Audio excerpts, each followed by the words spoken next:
वृंदा की शादी सुमेर से 8 साल पहले हुई थी। वृंदा का पति सुमेर एक ट्रक ड्राइवर था और एक शहर से दूसरे शहर सामान ले जाता था। वृंदा की सास कलावती बहुत ही खड़ूस स्वभाव की थी। हर वक्त बस अपनी बेटी माला के साथ फोन पर बतियाती रहती थी। अरे अब क्या बताऊं, जब देखो अपने दोनों बच्चों को ही खिलाती पिलाती रहती है। मुझे तो एक वक्त की रोटी के लिए इंतजार करना पड़ता है। अरे तो अम्मा, तुम भैया से भाभी की शिकायत क्यों नहीं करती? अब उसे क्या बोलूं, वो घर में रहे तब ना हर समय ट्रक पर माल छोड़ने लाने का काम करता है। उसका घर आने का कोई समय नहीं। तभी वृंदा रोटी लेकर आ जाती है। अम्मा, ये आपका खाना। आपने अरबी की सब्जी बोली थी बनाने को, वही बनाई है। अच्छा माला बिटिया, मैं फोन रखती हूँ, ला दे रोटी। ये क्या बनाया है? इसमें तो मिर्च मसाले मानो डाले ही नहीं। कलावती वृंदा को ताने मारना नहीं छोड़ती थी। सुमेर जब भी काम के लिए जाता तो कलावती घर खर्च के बहाने सुमेर से पैसे मांग लेती थी और माला के साथ फिजूल खर्ची कर देती थी। एक दिन वृंदा ने सुमेर से कहा, मुझे थोड़े पैसे दे देते, घर का राशन लाना है। अभी पिछले सोमवार ही तो अम्मा को 2000 रुपए पकड़ा कर गया था। राशन क्यों नहीं लिया अभी तक? रुको, मैं अम्मा से पूछता हूँ। अम्मा, अरे इधर आना जरा। आपको जो 2000 रुपए पिछले हफ्ते देकर गया था, अरे अभी तक राशन नहीं आया?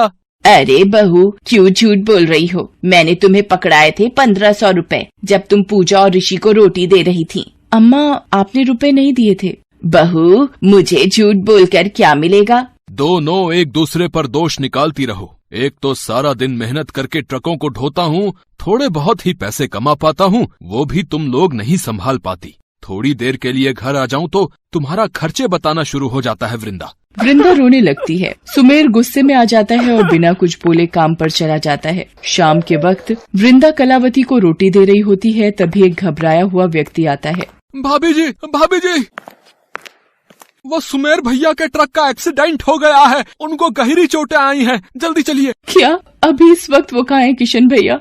अरे उन्हें हॉस्पिटल में भर्ती करवा कर आया हूँ, आप जल्दी चलिए। हाँ भैया, बस मैं चल रही हूँ। हे भगवान, मेरे बेटे को ये क्या हो गया? मैं भी साथ चलती हूँ। अम्मा, आप बच्चों के पास रुको, मैं पहुँचकर आपको फोन करती हूँ। वृंदा किशन के साथ हॉस्पिटल जाती है। डॉक्टर साहब, अब कैसे है मेरे पति? ठीक तो ये हो जाएंगे, पर इनकी टांगों में ज्यादा चोटें आई हैं, इसलिए पता नहीं कब तक इन्हें व्हील चेयर के सहारे ही रहना पड़े। वृंदा ये सब सुनकर चिंता में भर जाती है और फूट फूट कर रोने लगती है। सुमेर अब अपाहिज की जिंदगी गुजारेगा, ये बात वृंदा को मन ही मन खा रही थी, पर सुमेर को हिम्मत देना वृंदा की जिम्मेदारी थी। कुछ दिन बाद सुमेर घर आ जाता है। ये क्या हो गया मेरे बेटे को? घर में एक ही तो कमाने वाला था, अब कैसे सब चलेगा? कौन 2 वक्त की रोटी का इंतजाम करेगा? कलावती की ये बातें सुनकर वृंदा बहुत दुखी होती है। वृंदा, अम्मा ठीक ही तो कह रही हैं, मैं शायद कभी नहीं चल पाऊंगा। घर कैसे चलेगा वृंदा, घर कैसे चलेगा? आप परेशान मत हो, सब ठीक हो जाएगा। वृंदा सोच में पड़ जाती है, उसे कुछ समझ नहीं आ रहा होता।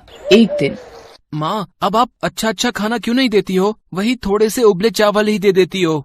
बना दूंगी अच्छा खाना, अभी तुम्हारे बापू की तबीयत खराब है ना, इसलिए नहीं बना रही। माँ, क्या हम पूरी सब्जी तब खाएंगे जब बापू ठीक होंगे? मुझे अपने परिवार के लिए खुद कोशिश करनी होगी, मुझे पैसे कमाने होंगे, पर कैसे?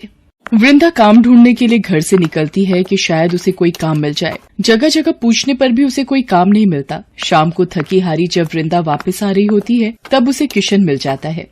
वो वृंदा से कहता है, अरे आप सुमेर की तबीयत कैसी है भाभी जी? क्या बोलूं भाई साहब, हमारे परिवार को पता नहीं किसकी नजर लग गई। वृंदा किशन से बात करते करते घर तक आ जाती है। किशन को वृंदा के साथ आता देखकर कलावती गुस्से में आ जाती है। देख बहू, हमारे यहाँ औरतों ने कभी भी घर से बाहर जाकर काम नहीं किया, और इस तरह से किसी पराये मर्द से हंसी ठिठोली करने की जो तुम्हारी आदत है, वो देखते हुए मैं तुम्हें बाहर काम नहीं करने दूंगी। समझ में आया? अम्मा, ऐसी कोई बात नहीं है। किशन भाई साहब मुझे नुक्कड़ पर ही मिल गए थे तो इन्हें देखने आ गए। मुझे कुछ नहीं सुनना, तू बाहर जाकर काम नहीं करेगी, मैंने एक बार बोल दिया। अब मैं क्या करूं? अम्मा मुझे बाहर काम नहीं करने देंगी, पर पैसे कहाँ से आएंगे? तभी वृंदा के बापू का फोन आ जाता है। वृंदा, अब दामाद जी कैसे हैं? अभी उन्हें पता नहीं बापू कितना समय और लगेगा ठीक होने में। वृंदा अपने बापू को सारी बात बताती है। वो उसे कुछ याद दिलाता है। वृंदा, तुझे वो बचपन के दिन याद हैं जब एक बार अरे राघव बेटा, थोड़ी देर मेरे पास बैठकर टोकरी बनानी सीख ले। ऐसी टोकरी बनाना सिखाऊंगा कि तू मेरे से भी ज्यादा महंगी टोकरी बेचेगा। मुझे नहीं सीखनी बापू कोई टोकरी बनानी, मैं खेलने जा रहा हूँ। बापू मुझे भी टोकरी बनाना सिखाओ ना, फिर मैं भी सुंदर टोकरियाँ बनाकर बेचूंगी। मेरी वृंदा टोकरी बनाना सीखेगी। आ बेटिया, मैं तुझे सबसे बढ़िया टोकरी बनानी सिखाऊंगा, ठीक है? देखते ही देखते वृंदा बहुत सुंदर टोकरियां बनाना सीख जाती है। याद वापस आ जाती है। वृंदा का बापू कहता है, वृंदा मेरी बेटिया, याद आया कुछ? मैं समझ गई बापू, मुझे क्या करना है। वृंदा को अपने बापू द्वारा बचपन में सिखाया गया हुनर याद आ जाता है। वो सास से अगर टोकरी बनाने का सामान लाने के लिए कहती तो वो साफ मना कर देती। वृंदा के पास चांदी की पायल थी, जिन्हें बेचकर वो लकड़ी के कुछ बांस खरीद कर लाती है और टोकरी बनाना शुरू कर देती है।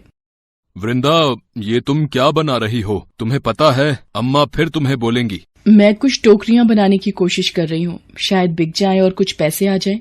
ये बेकार के काम तू करने छोड़ दे, ऐसे टोकरियाँ बिकने लगी तो हो गए हम अमीर। वृंदा फिर भी टोकरियां बनाना नहीं छोड़ती। वो 6 टोकरियां बना लेती है। तभी उसके पड़ोस में रहने वाले मदन चाचा आ जाते हैं। अरे वृंदा बहू, ये क्या टोकरियाँ बना रही हो? जी चाचा, सोचा इन्हें बेचकर कुछ पैसे आ जाएंगे। देखने में तो बड़ी मजबूत और टिकाऊ लग रही हैं। 2 टोकरी मैं ले लेता हूँ। तुम्हें पता है अब मेरी फलों की दुकान है, पहले मैं 2 इस्तेमाल करके देखता हूँ, ठीक है ना? कितने रुपए हुए? चाचा, आपसे पैसे कैसे ले लूं? अरे बहू, ये तुम्हारा काम है और मेहनत के पैसे लेना तुम्हारा हक है। ये 200 रुपए इन 2 टोकरियों के मेरी तरफ से। शुक्रिया चाचा। वृंदा उस दिन खुश थी कि उसे और टोकरियां बनाने के पैसे मिल गए। वृंदा और बांस खरीद कर लाती है और उससे और टोकरियां बनाती है। माँ, ये तो बहुत सुंदर टोकरी है, मुझे भी बनानी सीखनी है। माँ, मुझे पहले सिखाना, मैं बड़ा हूँ। हाँ हाँ, तुम दोनों सीख लेना। ये लो, और बांस खरीद लाई है, पता नहीं क्या करेगी। तभी वृंदा को मदन चाचा का फोन आ जाता है। वृंदा, अरे तुम्हारी बनाई टोकरियाँ बहुत ही पसंद आई हैं। तुम 50 टोकरियों का ऑर्डर पूरा कर दो, ठीक है? मदन चाचा, वो मेरे पास इतने। वृंदा, मुझे पता है इतनी टोकरियाँ बनाने के लिए जो भी लगे, इसलिए दुकान के लड़के के हाथ 5000 रुपए एडवांस भिजवा रहा हूँ, ठीक है? मदन चाचा की 50 टोकरियां बनाने के बाद अब वृंदा के पास काफी लोग टोकरियों का ऑर्डर लेकर आते थे। धीरे धीरे वृंदा की टोकरियों का काम अच्छा चल गया। अब तो उसकी सास भी इस काम में उसका हाथ बटाने लगी। सुमेर भी अपनी पत्नी की मेहनत और हुनर देखकर खुश था। एक दिन जब वृंदा की ननद माला मिलने आई। अम्मा, ये भाभी ने क्या नया ड्रामा शुरू कर दिया है? आपने हाँ कैसे कर दी इस काम के लिए? देख माला, वृंदा ने बहुत मेहनत करके ये काम आगे बढ़ाया है। ये इसकी काबिलियत है जो आज घर परिवार का खर्च चल रहा है, वरना हम सब भूखे मरते। और सुमेर भी अब ठीक हो रहा है, वो आज वृंदा की वजह से ही है। तुम भी अपनी भाभी के काम की तारीफ करो। माँ, शायद तुम ठीक कह रही हो, वृंदा भाभी बहुत अच्छी हैं, शायद हम ही उन्हें नहीं समझ पाए। धीरे धीरे सब ठीक हो जाता है। ठीक होकर सुमेर ट्रक तो नहीं चला पाया, इसलिए वृंदा के काम में ही मदद करने लगा। अब कलावती और माला भी वृंदा के साथ बहुत अच्छे से व्यवहार करने लगी। वृंदा की बनाई टोकरियां हर जगह मशहूर हो गईं। वृंदा ने ये बात जब अपने बापू को बताई तो वो भी बहुत खुश हुए। एक गरीब टोकरी बनाने वाली वृंदा को उसकी काबिलियत और मेहनत का फल मिल चुका था। Best buddies. Hello friends, thanks for watching this video. अगर आपको ये वीडियो पसंद आया है तो प्लीज लाइक, सब्सक्राइब, कमेंट्स करें इस वीडियो पर और हाँ, शेयर करना भी ना भूलें। और भी मजेदार वीडियो देखने के लिए नीचे दिए गए बेल आइकॉन को दबाएं। देखते रहिए बेस्ट बडीज।